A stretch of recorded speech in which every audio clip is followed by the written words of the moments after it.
Tere! Mina olen Ene-Liia Stahl, Nõmme-Haabersti piirkonnavanem. 2019. aastal olid Nõmme-Haabersti piirkonnas märksõnadeks liiklus, lähisuhtevägivald ja alaealised. Valdav osa väärtegudest on liiklusrikkumised. Ja neid on palju. On kiiruse ületamised, liiklus riskeeriv käitumine, kergliiklejate poolt toime pandud rikkumised. Inimesed teavitavad meid väga aktiivselt ja selle eest aitäh teile, kuid pelgalt liiklusjärelevalvega me inimeste liikluskäitumist ei muuda. Me peame olema ise seaduskuulekad ja eeskujulikud. Nüüd pimedal ajal kodust välja minnes veendume kõik, et meil on küljes helkur, et me oleksime autojuhtidele nähtavad. Enne ülekäigurajale astumist veendume, et autojuht on ka meid märganud. Ja sõites autoroolis peame kinni kiiruspiirangutest, et kõik jõuaksid õnnelikult koju.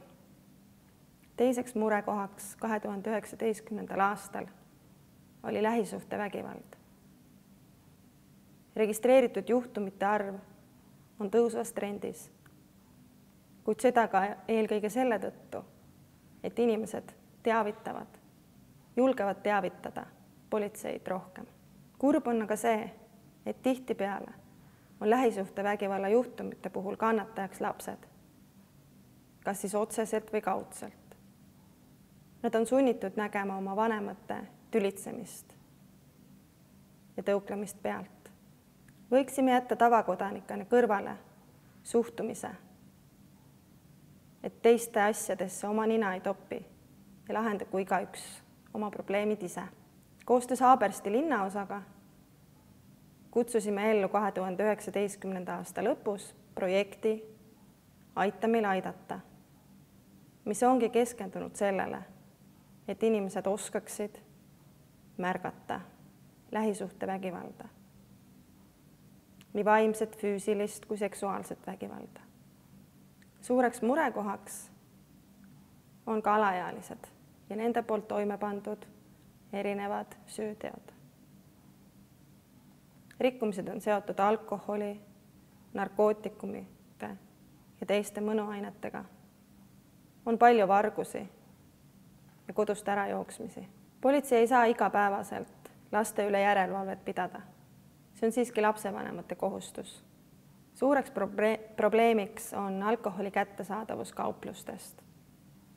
Ja selle probleemi lahendamiseks oleme me sellel aastal läbi viinud mitmeid kontrolloste ja plaanime seda aktiivselt teha ka järgmisel aastal.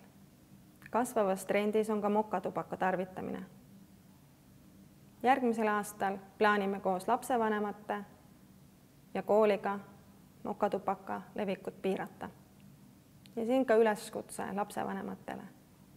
Palun hoidke oma lastel silma peal. Huvituge, millega nad tegelevad. Olge nende jaoks olemas ja suuname nad koos õigele teele. Soovin teile omalt poolt turvalist 2020. aastat meile kõigile.